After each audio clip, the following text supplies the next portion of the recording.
ونسلم على رسوله الكريم أما بعد فأعوذ بالله من الشيطان الرجيم بسم الله الرحمن الرحيم قال الله تعالى في كلامه المجيد والفرقان الحميد ما فرطنا في الكتاب من شيء ثم إلى ربهم يرجعون صدق اللہ العظیم۔ فرصت اگر ملے تو پڑھنا مجھے ضرور، فرصت اگر ملے تو پڑھنا مجھے ضرور،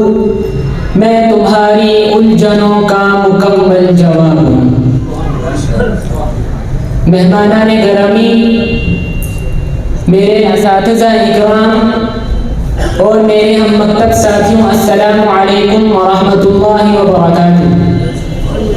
آج میں آپ حضرات کے سامنے جس موضوع پر لب کشائی کرنا چاہتا ہوں وہ موضوع جامعیت قرآن ہے۔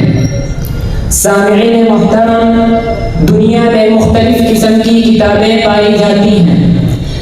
لیکن یہ کتابیں کسی ایک فن یا کسی ایک علم پر لکھی جاتی ہیں۔ کوئی کتاب مذہب کے بارے میں ہوتی ہے لیکن اس میں معاشیات کی طرف اشارہ نہیں ہوتا،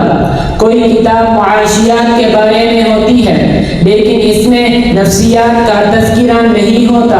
کوئی کتاب نفسیات کے بارے میں ہوتی ہے لیکن اس میں اخلاقیات کا ذکر نہیں ہوتا، کوئی کتاب اخلاقیات کے بارے میں ہوتی ہے لیکن اس میں علم فلکیات کا ذکر نہیں ہوتا، کوئی کتاب فلکیات کے بارے میں ہوتی ہے لیکن اس میں علم کیمیا کا ذکر نہیں ہوتا، کوئی کتاب کیمیا کے بارے میں ہوتی ہے لیکن اس میں ارضیات کا ذکر نہیں ہوتا، کوئی کتاب ارضیات کے بارے میں ہوتی ہے لیکن اس میں عبادات کا ذکر نہیں ہوتا، کوئی کتاب سیاست کے بارے میں ہوتی ہے لیکن اس میں تاریخ کا ذکر نہیں ہوتا، کوئی کتاب تاریخ کے بارے میں ہوتی ہے لیکن اس میں انسان کے مبدأ اور معاد سے بحث نہیں ہوتی۔ جو کچھ بھی ان میں بیان کیا جاتا ہے وہ شک و شبہ سے پاک نہیں ہوتا۔ بارہا ایسا ہوا ہے کہ کسی محقق نے، کسی مصنف نے، کسی مورخ نے بڑے دھڑلے کے ساتھ دنیا کے سامنے ایک نظریہ پیش کیا،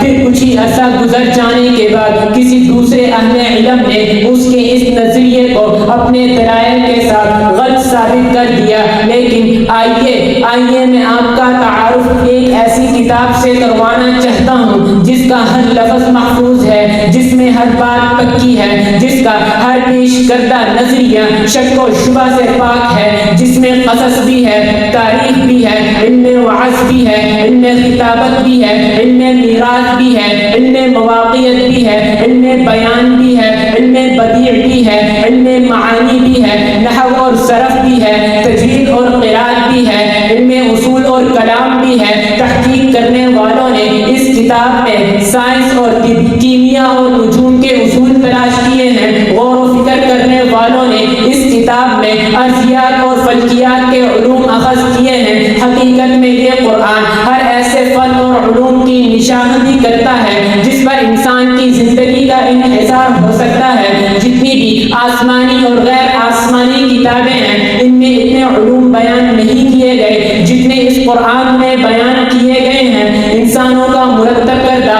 انسائکلوپیڈیا بھی جامعیت اور قطعیت میں قرآن کا مقابلہ نہیں کر سکتا، بلکہ کسی بھی انسانی تصنیف کو قرآن کے مقابلے میں لایا ہی نہیں جا سکتا، اس لیے کہ یہ قرآن آفاقی ہے اور یہ کتابیں زمان اور مکان میں مقید اور محدود ہیں۔ قرآن کائناتی ہے، یہ کتابیں ارضیاتی ہیں۔ قرآن قطعی ہے، یہ مشکوک ہے۔ قرآن حتمی ہے، یہ قابل تغیر ہے۔ قرآن رب الناس کی تعریف ہے، یہ عوام الناس کی تصنیف ہے۔ قرآن اس علام الغیوب کا کلام ہے جس نے اپنے قرآن میں ہر زمانے کے لیے ہدایات بھیجی ہیں۔ انسان کی زندگی کا کوئی پہلو ایسا نہیں جس سے قرآن نے بحث نہ کی ہو، اسی لیے تو علماء کہتے ہیں کہ قرآن نے 1000 آیتیں امر کی ہیں، 1000 آیتیں نہیں کی ہیں، 1000 آیتیں امثال کی ہیں، 1000 آیتیں وعدے کی ہیں،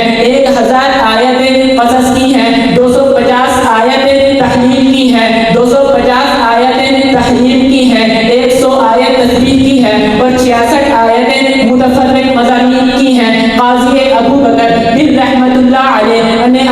کتاب التعبیر میں لکھا ہے کہ قرآن کے کلمات کی تعداد 77,450 ہے اور ہر کلمہ کسی نہ کسی فن اور علوم کی بنیاد رکھتا ہے۔ گویا کہ قرآن سے حاصل ہونے والے علوم کی تعداد 77,450 ہے۔ قاضی صاحب فرماتے ہیں کہ قرآن کے علوم کی تعداد اس سے بھی زیادہ ہے، کیونکہ حضرت عبداللہ بن مسعود رضی اللہ عنہ نے اپنی حدیث میں بیان کیا ہے کہ آپ صلی اللہ علیہ وسلم نے فرمایا کہ قرآن کے ہر حرف کا ایک ظاہر ہے اور ایک باطن ہے، پھر ہر ظاہر اور باطن کی ایک حد آغاز ہے اور ایک حد اختتام ہے۔ گویا کہ قرآن کے ہر حرف کے 4 پہلو ہیں، تو جب ہم 77,450 کو 4 سے ضرب دیں گے تو قرآن سے حاصل ہونے والے علوم کی تعداد 77,309,850 ہو جائے گی۔ اسی لیے تو اللہ تعالیٰ نے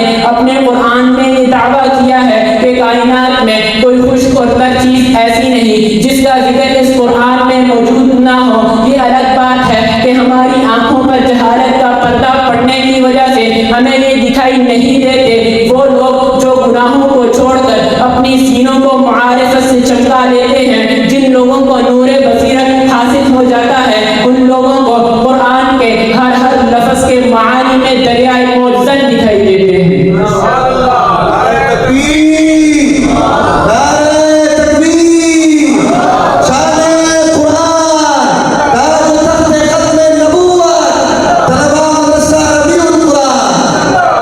میرے دوستوں، ہمارے لیے یہ انتہائی شرم کی بات ہے، ہمارے پاس ایسی جامع ترین کتاب موجود ہے مگر ہم غیروں کی طرف دیکھ رہے ہیں۔ اللہ تعالیٰ سے دعا ہے کہ وہ ہمیں اس عظیم ترین کتاب کی قدر کرنے اور اس پر عمل کرنے کی توفیق عطا فرمائے۔ وما علینا الا البلاغ المبین۔